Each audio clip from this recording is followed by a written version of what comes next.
Halo people sekalian, balik lagi di channel ini untuk pembahasan Viking Rise. Kali ini gua bakalan ngebahas soal pasukan tier 7 ya. Karena kan banyak tuh yang menanyakan soal tier 7 ini mengenai waktu, biaya, syarat, dan sebagainya. Apa saja itu? Mari kita mulai.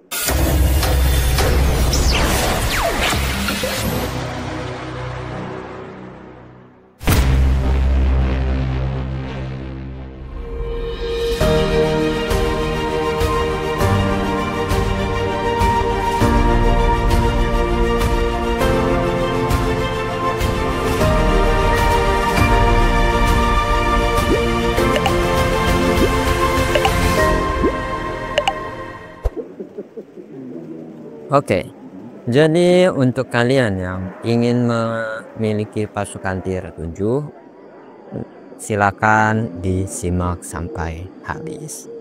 Salah satunya untuk sekarang kita lihat loginnya ya.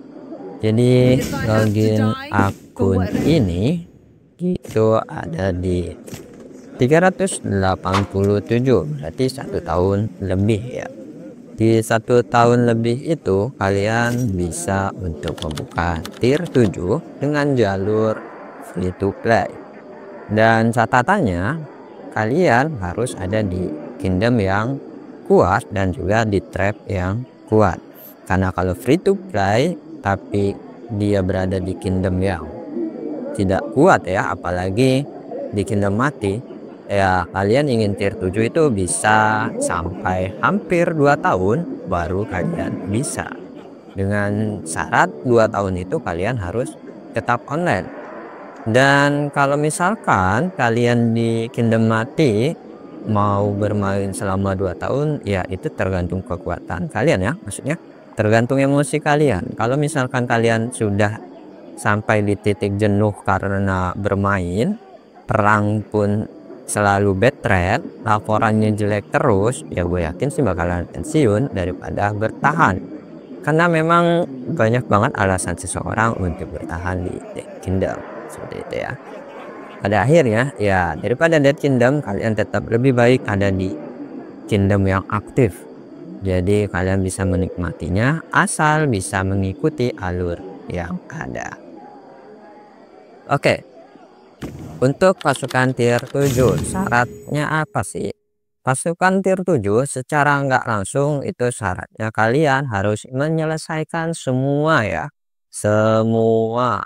Nah, baik yang di riset ekonomi sampai maksimal, di riset militer pun harus sampai maksimal semua. Jadi rata kayak gini ya. Jadi semuanya maksimal. Baru setelah itu kalian bisa membuka tier 7. Dan di sini kalian bisa lihat ini adalah bahan-bahan yang diperlukan untuk tier 7. Jadi mahalnya cuman ada di gold ya, yang sampai 17 juta. Selebihnya dari itu tidak. Dan di sini kita bisa lihat ini adalah buff ketika 10% ya, 110% buff yang kita gunakan, maka sisa harinya adalah 157 hari untuk risetnya. Tapi kalau untuk yang naik lagi nanti presentasinya seperti yang ini, itu waktunya pun berkurang. Ataupun yang ini juga waktunya pun berkurang ya. Jadi memang persentase buff untuk riset itu mempengaruhi jumlah waktu yang kalian butuhkan untuk meriset pasukan tier 7. Dan jika kalian di maksimal buff seperti yang ini, di buff 145%, kalian bisa menyelesaikan sebuah pasukan tier 7 dengan 100 hari saja. Itu sudah termasuk bantuan tab ya. Dan bantuan tabnya itu berkisar di sekitar berapa hari di sini. Di sini kita bisa lihat nanti, nah berkisar sekitar 35 hari lebih ya. Jadi bantuan dari tab tabnya itu pengurangannya sampai 35 hari lebih dan itu sangat besar. Makanya kalian penting banget ada di trap yang kuat dan di kingdom yang kuat.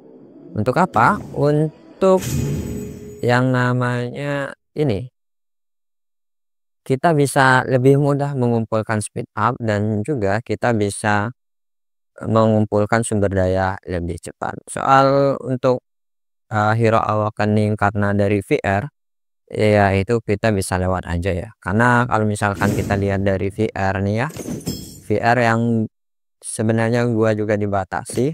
Di sini kalian bisa lihat bahwasanya nilai poin tertingginya itu udah 79 juta ya.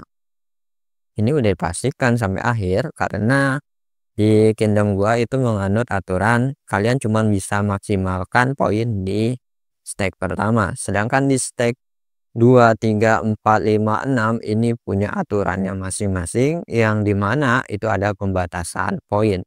Jadi ketika kalian menang di stake pertama itu sudah bisa dipastikan kalian bakalan menang sampai stake terakhir. Itu yang ada di kingdom gua.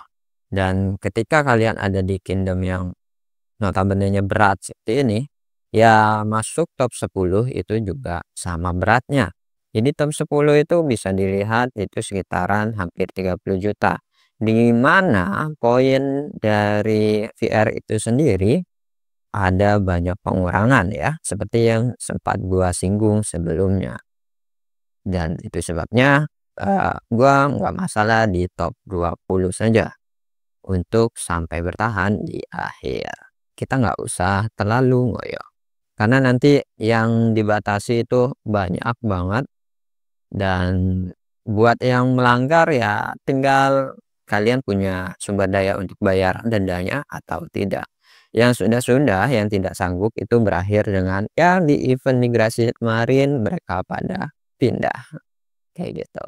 Padahal kalau misalkan di istilahnya di kingdom-kingdom lain pun ya itu juga bakalan sama sih nasibnya ya, kalau dia ada di kingdom yang kuat. Untuk hero VR-nya gua nggak ngambil recommend ya, dua-dua ini juga gua nggak tertarik, apalagi gua ngambil Lagertha ya. Jadi memang untuk VR hadiahnya gue fokus ke Lagertha untuk mengejar nanti di season 5 gua punya Lagertha Awakening itu kalau misalkan kekejar. Tapi kalau misalkan enggak ya sudah nggak apa-apa. Dan seperti yang gue bilang atau kalian sering melihat cuitan gua yang ada di saluran Indonesia dan sebagainya, gue selalu bilang untuk kalian yang ada di season 4 ke atas, jangan asal investasikan shard universal kalian, yaitu adalah shard universal SX ya. Jadi shard universal XX yang ini nih mana ya, oh enggak kelewat ya. Oke ini, nah shard universal SX yang ini itu jangan kalian gunakan untuk hero season 1, 2, 3. Aduh apalagi season 1, intinya jangan ya. Silakan kalian tabung saja dan melihat dari progresnya sampai sekarang, kemungkinan kalian bisa mengumpulkan sampai 1000 shard asset itu di sebelumnya KVK 5. Jadi kemungkinan besar kalian KVK 5 itu sudah bisa mengawakanikan satu hero SX. Makanya bijak pilih hero SX mana yang kalian inginkan. Dan juga setelah masuk di season 4 ke atas, kenapa gue bilang kalian harus memilih hero tipe manapun nggak masalah, karena kita bisa lihat dari risetnya gitu. Jadi risetnya, karena riset itu sudah full, maka kita mau pakai role manapun sebenarnya sudah boleh gitu. Jadi sudah bebas kalian mau pakai role manapun dan itu sama bagusnya. Yang bikin pembeda itu apa? Pembedanya ada di bagian mount atau equipment. Jadi kayak mount seperti ini Mount dan equipment ini tidak bisa kita pungkuri bisa sama untuk semua role. Jadi pada akhirnya kita bakalan memiliki role terkuat kita itu berdasarkan dari equipment yang kita gunakan dan juga mount yang kita gunakan. Contoh untuk saat ini equipment tertinggi dan juga mount tertinggi gua itu masih ada di archer semua dengan klasifikasi seperti ini ya. Dan tentu saja ketika KVK 4 ini bakalan berubah secara drastis bentuknya seperti apa dan polanya seperti apa. Karena yang gua persiapkan itu adalah infanteri. Dan di sini posisinya infanteri. Kalian bisa lihat warnanya mungkin masih di bawah yang archer, tapi kesenjangannya sudah mulai menipis. Maksudnya sudah mulai menipis, yaitu kita sudah bisa memiliki beberapa equipment legend untuk monsternya juga sudah ready. Ya, ini juga bakalan ready juga selama KVK 4 nanti. Tinggal di bagian equipment blessing, dan equipment blessing ini gue menunggu keputusan atau tingkat akhir dari equipment bless di archer. Kalau misalkan nanti di KVK 4 ternyata tidak sampai untuk membuat satu equipment bless emas, maka gue bakalan buat infanteri gua disusun yang sama. Maksudnya disusun yang sama yaitu tingkat epic ada 4 biji ya. Kalau di sini kan baru biru dengan hijau. Nanti gue misalkan keempatnya itu adalah epic. Kalau misalkan kejadiannya seperti yang gue sebutkan tadi. Dan endingnya ya KVK 5 dua squad ini dalam keadaan tempur yang sama kuatnya. Ya itu dia. Makanya ketika masuk ke season 4 ke atas dan kalian sudah bersiap selama 1 tahun sebelumnya, gue jamin kalian sudah siap untuk menggunakan dua role, yang dimana dua role itu dalam keadaan maksimal yang kalian bisa gunakan, bukan yang kalian bawa secara nanggung ya. Maksudnya dibawa ke battlefield nanggung itu sih cuman jadi poin untuk musuh kalian, tapi kalau misalkan yang kalian bawa ke battlefield itu adalah pasukan yang notabene-nya bisa disamaratakan dengan paus-paus yang ada gitu, itu beda cerita lagi ya. Karena kalau di paus yang ada kan minimal juga speknya ya seperti yang archer gue itu adalah spek minimal untuk para paus atau middle paus ya.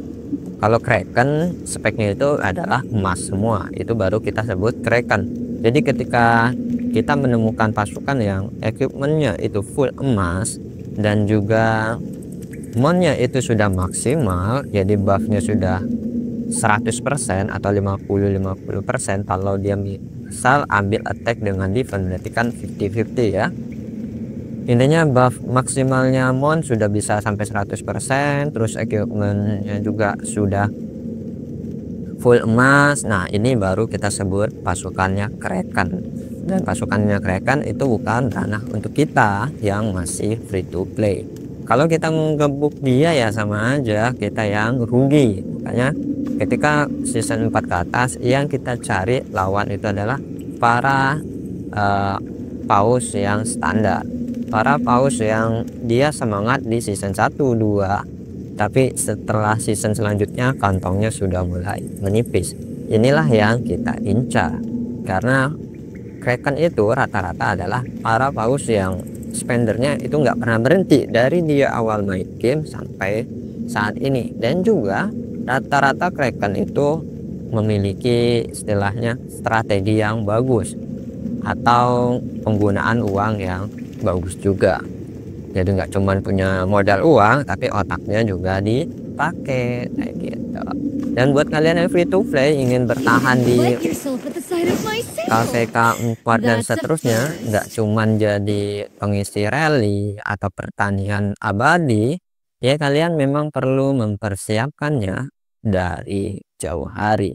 Utamanya kalau kalian pernah membuat akun di apa istilahnya Kingdom tua, gue yakin ketika kalian membuat akun lagi di Kingdom muda, kalian sudah punya planning jangka panjang. Biasanya yang ngebarbar di Kingdom muda itu adalah mereka yang baru main game yang seperti ini Jadi mereka berpikir bahwasanya game seperti ini itu bisa diselesaikan dalam 1 bulan. Jawabannya tidak, kawan. Game seperti ini kalau kalian pakai jalur free to play, kalian harus membuat planning untuk 1 tahun ke depan. Ya, semoga aja kalian betah untuk 1 tahun ke depan gitu. Tapi kalau misalkan nggak betah ya sudah, berarti game seperti ini itu sebenarnya nggak cocok buat kalian. Dan waktu 1 tahun itu sebenarnya singkat ketika kalian memainkan game tipe seperti ini. Karena setiap minggu, setiap hari selalu ada target, selalu ada pencapaian yang perlu kalian dapat gitu. Makanya kalau selalu ada yang bertanya ke gua tentang, "Bang, biar nggak bosen main game ini itu apa?"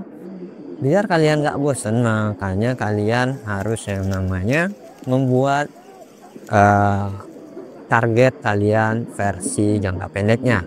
Misal ya, kalau gue itu selalu buat planningnya per setiap season. Jadi season 1 gue ingin worker gue sudah bagus. Season 2 gue pengen eh, apa istilahnya, season 2 itu equipment ya. Oke. Ya, season 2 itu antara equipment atau apa gue lupa yang gue fokuskan, tapi yang jelas kalau di season 3 itu di equipmentnya. Jadi sudah mulai masuk equipment yang bagus, dan karena sudah setiap step season kita sudah punya target kita sendiri, bukan target untuk menangnya ya, tapi target pencapaian yang bisa kita capai dengan diri kita sendiri. Itu sudah menghilangkan sedikit kebosanan kita. Ya memang kita bakalan bosan dalam artian kita jarang online juga untuk beberapa hari, tapi setidaknya ketika kita memiliki sebuah target, maka target itu pasti ada dalam diri kita untuk menyelesaikan target itu. Dan menyelesaikan target itu otomatis waktu pun bakalan berjalan seiring waktu yang kalian habiskan di game ini. Dan tahu-tahu udah hampir setahun aja, udah tahu-tahu udah setahun aja. Itu yang gua rasakan. Makanya selalu buat planning kalian secara bertahap ya, sedikit demi sedikit aja, nggak usah langsung planning jangka panjangnya 1 tahun ke depan gue bakalan punya akun yang seperti ini enggak. Itu semua berawal dari langkah kecil, itu semua berawal dari target-target kecil, yang dimana target-target kecil itu ketika digabungkan makalah jadi target besar yang kita capai. Contohnya ya akun ini gitu. Kalau misalkan kalian bertanya, "Bang, gimana awal akun ini?" Ya silahkan kalian cek saja di list video gua. Di list video gua itu udah jelas ya, dari awal ini akun brojol, dari awal akun ini berada di kingdom mati, bukan mati sih, di kingdom kandidat mati, sampai akhirnya gua bermigrasi dan sampai di kingdom ini yang bisa dibilang kingdom paling layak yang gua dapatkan. Mungkin gua beruntung ya bisa ada di sini, jadi tanpa harus uh, bersaing dengan mereka-mereka di season 2, 3, dan 4. Jadi gua udah di stay di sini semenjak season KVK 1, karena sebelum KVK 1 gua ada di kingdom 253, dan jelas itu beda dengan sekarang yang gua ada di 255 seperti itu ya. Oke, kesimpulan akhirnya buat kalian yang ingin memiliki pasukan tier 7 secara gratis, ya kalian perlu persiapan sebaik mungkin. Utamanya kalian harus ada di kingdom kuat atau kingdom super power. Terlepas dari sulitnya untuk mengikuti event VR atau event yang lain, kalian juga dapat tunjangan berupa sumber daya yang jelas dari setiap menang KVK. Yang sudah gua jelaskan sebelumnya, menang KVK itu adalah gacornya versi free to play. Kalau misalkan kalian free to play dan kingdom kalian nggak menang di KVK, ya kalian juga mau berkembangnya sulit gitu. Buat apa kalian punya hero awakening kalau perkembangan kalian yang lain itu terhambat? Karena mulai dari season 4 ke atas hero awakening saja itu tidak cukup ya. Tandai itu. Mulai season 4 ke atas hero awakening sudah tidak cukup. Jadi kalian perlu namanya pasukan tier tinggi, kalian perlu namanya equipment tier tinggi, kalian perlu namanya mon maksimal dan sebagainya seperti itu ya. Dan itu semua butuh proses dan itu semua butuh step by step. Dan step by stepnya itu butuh waktu. Kalau kalian free to play, waktunya ya tadi lama. Dan kalau misalkan kalian membuat kesalahan, otomatis yang resiko utamanya adalah waktu kalian semakin lama. Seharusnya kalian bisa membuka tier 7 1 tahun, kalian bisa membuka tier 7 malah 2 tahun gitu kan. Perbedaan waktu cukup signifikan. Ya, mungkin bisa kalian percepat lagi dengan uang atau top up. Tapi kalian bisa hitung sendiri aja ya. Dengan waktu 1 tahun, cara menghemat atau cara membayar uang yang sekiranya sebanding dengan waktu 1 tahun itu kalian bakalan habis berapa juta ya. Tinggal kalkulasikan sendiri saja. Ini saja yang bisa gue bagi. Terima kasih sudah mendengarkan sampai detik ini. Jangan lupa tinggalkan komen, like, dan subscribe-nya. Serta bagikan ke teman kalian yang mau atau baru mulai game ini. Biar tahu apa sih konsekuensi kalau kalian nggak membuat planning dari awal. Jangankan minta tier 7 dia. Lebih cepat ya. Gue pesimis sih dia bakalan sampai ke tier 7 sebelum dia pensiun. Oke, salam Viking dan bye.